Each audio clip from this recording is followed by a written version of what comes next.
Hi guys, it's me, Trudy Lee. I'm here again, 2 days in a row. Woohoo! That's a first for me. Today is Sunday, September the 8th. And I had a date night last night with my honey. He took me out to eat into the movies. We saw Fast and Furious, Hobbs and something, I forget, with Dwayne Johnson. Yeah, he's got it going on. I could watch him do anything. I don't care what it is. He's so handsome. He is really handsome. So it was good. I have a hard time staying still that long because we got into the theater. We got there a little early, and then the trailers lasted so long. I swear the trailers were over 30 minutes. It's supposed to start at 10. We went to a late night one. It started at 10:05. I looked at my watch, my uh, phone. God, my brain's going. I looked at my phone and it was 10:35 and the trailers were still going and I'm like, "Holy hell, it's late. Y'all start this show." And so I was tired at the end. I was like, "I'm ready to wrap this up." And I'm always like that on a movie. I'm like, "Shut this down, y'all. Get it all over with." It seems like it just keeps going and going and going and it was good, but I think it could have ended like 15 minutes earlier and it would have been perfect. But it was all right. It was good. It was fast and furious, that's for sure. So it was exciting and it kept going. So, same old funny stuff, little things, but it was okay. And we didn't know where to go to eat. We're like, should we go here? Should we go there? And then we just went to one of the places we go all the time because that's how we are. Me and him we're the same in that order. So we went to Jason's Deli. Y'all know, do y'all have a Jason's Deli? We always order the same thing. I'm trying to diet and I've been trying to eat lighter so I can lose a few pounds. I'm going to the gym and we always get that muffalata sandwich. We get the half and then we cut it in half and we each eat a fourth of the muffalato. It's a big sandwich. One fourth is big. And we always do that. So I said, that's what we're going to do, right? And my husband said, well, I thought you wanted a salad because you're on a diet. And I'm like, okay, I'll get a salad, And he said, okay. And I said, and you're going to order the quarter muffalato? He said, no, I'm going to order the half. I said, you're going to eat the whole half? And he said, no, you're going to eat the quarter. I said, I don't want a salad and a sandwich. I don't want both. And he was just getting so bent out of shape, because he was real hungry and really he wanted the salad and the sandwich. I said, order whatever you want. Just order whatever you want. So he ordered what he wanted. And then he went and got the bowl and gave it to me and said, go make your salad. And I said, I'm eating a sandwich. I'm eating the quarter of the sandwich when it comes. So he pouted onto the salad bar and he made a salad and then he put it in the middle of the table and wanted me to eat some of the salad too. And I said, I really don't want any. And then he gets mad. If you guys know how Iranian people are, this is just them. They think you have to eat with them. They want you to eat. It's a mental thing with him. He wants you to eat. He was just like, you are no fun. You're no fun. And I'm like, I'm going to eat my sandwich. What do you mean I'm no fun? He's just like, you're just no fun. And he was getting so mad. So I took a few bites of the salad. And then my sandwich came and I ate it. And I couldn't even eat the whole thing because I've had a few bites of salad already. And then he said, do you want some ice cream? Because, they got free ice cream there. And I'm like, no, I don't. He said, well, I'm going to get me some ice cream. I said, okay, go ahead. And he brings me back ice cream too. And I eat it, of course. And then after I eat it, he goes, I knew you'd eat that. I'm like, you set it down right in front of me. You know I love ice cream. How am I going to not eat it? He is a sabotager, y'all. He lost 20 pounds not long ago. I told him, I'm going to start sabotaging you. I'm going to start cooking all your favorite foods, and I'm going to make sweets and have junk here, and I'm going to make you gain weight. You're going to see how that feels. Anyway, we had a good date night. After that, it was fine. After I ate my ice cream, he was all happy. So I don't know. He wants to keep me fat, I guess. Hey, y'all remember I told you my granddaughter was graduating this past year from high school, and she went to UT. Look, here's her picture. I just got this. See how pretty she is? Yeah, she's so pretty. She's so beautiful. I'm so proud. I just got this yesterday, so I had to share. She's so pretty. I'm so proud of her. And she hates UT, y'all. She hates it. She doesn't like being away from home, away from family and all that. She's not I mean, it's only been a couple of weeks now, so hopefully it'll change, but she hates it. She came home and she said, I hate it. I hate school. I hate it. She's an honor roll student too, so she's a good student, but we'll see how long she'll last. Hopefully she'll keep it going. But I mean, she could always change and go somewhere else. It's okay. She's smart. She'll do well anywhere. I am going to read on Pete Buttigieg. Mayor Pete. I love Mayor Pete. That guy is a whippersnapper. He is smart. Look at all the languages he can speak. He's only 37 years old, y'all. He's got a really good future ahead of him, and I like him a lot. I really do. I would love to see somebody like him in the White House. We have so many good people running for president. We are so lucky. It's like anybody that we choose is going to be fantastic. We have so many good people. So I'm going to read on him. I have the cards laid out ready to go. When I meditate and connect with him, this is what I see. When I connect with, I don't know why I'm seeing this, but when I connect with Mayor Pete, I see one hand wrapped up in white, like an injury. I don't think this is a real injury.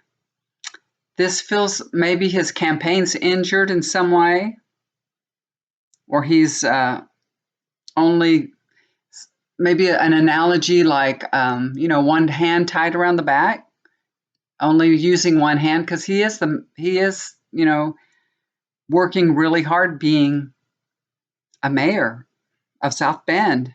He's got a lot of things he's working on there. So I think he's got one hand tied around his back. I think that's what this means. That's what I see. Y'all can interpret it. Excuse me. I'm going to choke here. Y'all can interpret it the way you see it. I see it just like not a real injury, but one hand is tied behind his back, kind of like. I just see he can only use one hand. This one hand is tied up, so he's campaigning with one hand. I think that's what this means. Okay. After that, I see a heart. I see a heart. I feel like I'm saying, what does this heart mean? And then I see a jester, like a court jester. So I feel like there's still some people that aren't accepting of his lifestyle and his husband, and they're making fun of it. That's what it is. They're making fun of his lifestyle and his husband. And that's very unfortunate. There's just people there, they're not awake, they're not open, and they're not understanding. I don't know.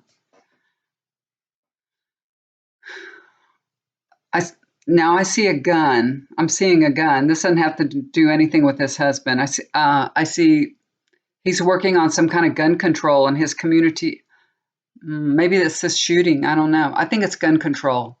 He's working on some kind of gun control in his community. There's a lot of things going on in his community that is really taken a lot of his time and effort, his energy. So I just feel like, that's kind of holding him back a little bit. So how's the campaign going? Okay, so I see a super thick rope, braided rope. I see it. I mean, it's thick, and I'm following it down till I feel like I'm about to get close to the end of the rope. So that's what I feel like this is. It's going along. It's, strong and thick. The rope is very strong, but I feel like even though it's a strong, good rope, we're coming to the end of the rope. I don't see the end, but I feel like, because I see we're going down. I see we're coming close to the end of the rope. Okay, so that's what I see. That's what I see for Mayor Pete. Pete Buttigieg, is that how you say it right? Buttigieg? That's how I say it. Might be wrong. Probably is. Okay, here's the first card that I got for him. This is the Four of Pentacles. So This just tells me he's really holding on tight. He's not one to give up easily, and hey, he's just in it to win it. You know what I mean? So he's holding on really tight.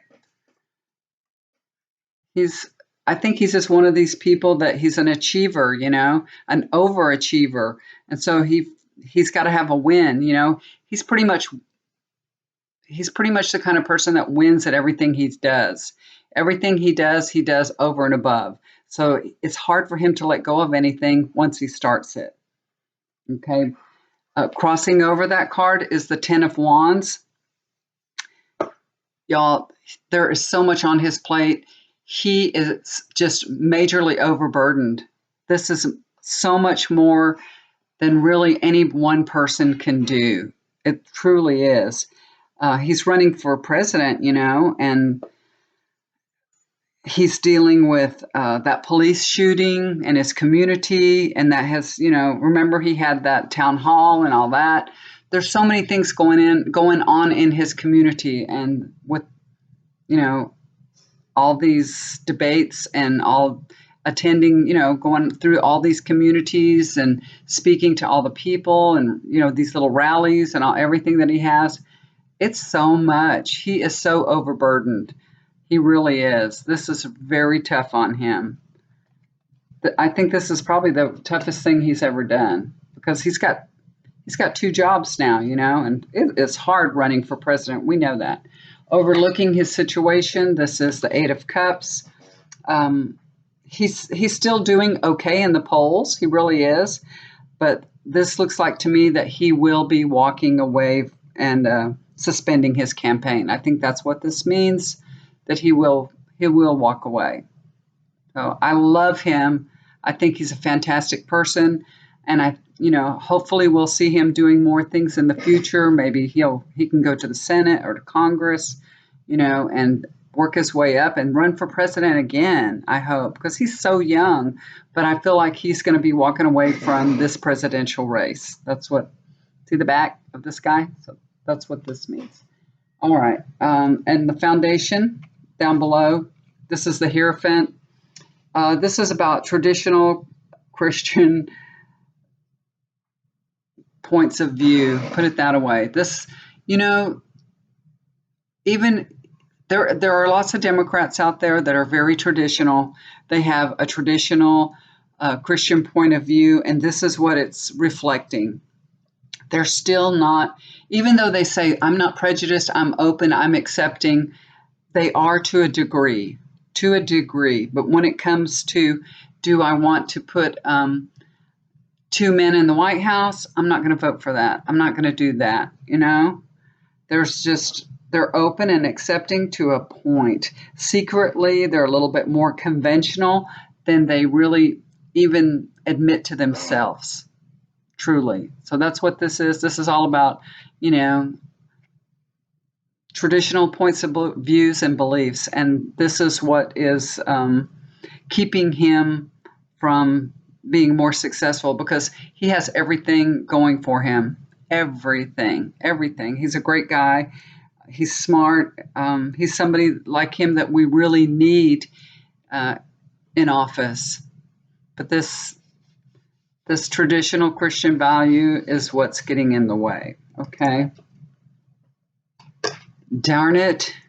Come on, people. Get with the times, okay? Give it up. Six of Cups. This is the past reading. This just tells me this is his past. I think this is his childhood. He had a really good, happy, loving childhood. He's always been, very accepted, very welcome, very loved. We really must give a lot of gratitude to his parents. They really, really done a great job with Pete, and they've raised a fine, fine young man, and it shows. So he's a reflection of their love. And then we see the future card here. It's the Ten of Pentacles. So that's the future. All the things that he's going to do and that he's working on, they're going to have a profound effect from in the next generation and generations to come. So he's doing things that are going to help people for generations to come. So that's what this means. This is good. This is just a card of blessings and abundance and all the good things that he's going to do and that are going to come to him because of it. So he's going to live a fantastic life, y'all. We're going to see more of him. And like I said, we're going to see how he affects so many people's lives for generations to come. So that's good. I can't wait to see what he does for the future. Okay, guys, so that's my reading on Pete. I love Mayor Pete. There's not really anybody here that I don't really like a whole lot. I mean, I don't know. I guess I'm going to do Cory Booker next. Amy Klobuchar, she's not one of my favorites. I'm going to read on her too. So I don't know. There's something about her. I just don't, really jive with her. Something about her. I don't know. And Julian Castro, there's something about him too that, he's from Texas and I should just love him and everything. And he's a good person. I like him, as a person and everything, but there's something about him. I don't know. There's just something about him. I've seen him since he was mayor in San Antonio, and I don't know. There's just something there that just stops me. I can't understand it. I have to dig a little deeper and see what it is. I don't, sometimes you just have this feeling about people. And Beto O'Rourke, he's from Texas too, and I like him. He's so robotic. I don't know. When he talks, he's so robotic the way he speaks, and he says the same things over and over. They're just almost like memorized, and I don't know, the way he speaks. Sometimes I don't feel like he's speaking from the heart. You know what I mean? I want to hear really, I know a lot of people actually are reading from teleprompters and stuff like that when they're speaking, but you can feel it when people speak from the heart. And I just, not that he doesn't have good intentions. I think he does. You have to have good intentions to want to be president, right? But he just feels robotic. I don't know. He's done so many rallies, and then he probably has so many things memorized, but he sounds kind of funny. Anyway, that's just my input. I love them all, though. I'd vote for any of them in a heartbeat. Whoever is the Democratic nominee, I will vote for him in a heartbeat. But I do have my favorites, I really do. But I don't know. I like Elizabeth Warren. I think she's ultimately my total favorite. But like I said, I'll vote for anybody. There's my doggie. Hey, Kai. Here she is. Yeah, that's Kai. She's says, "You're not going to give me any attention. I'll just lay on your bed." I gave her a bath yesterday, out there on the deck. I washed both of the dogs on the deck, and then I have to shut the door because they want to go down and rub themselves in the grass and get all dirty and muddy. So I have to shut everything and wipe them down and put them back in before they rub all the leaves and grass and dirt all over themselves, But she's all clean and soft and sweet now. Yeah. All right, guys. Like I said, I'm going to do Cory Booker next. So we'll talk to you again soon, okay? Do something kind for somebody. It'll always come back to you. If you'd like to get a reading from me, there's still $25 till the end of September, and you can get my email in the description box, okay? All right, guys. Love you. Bye for now.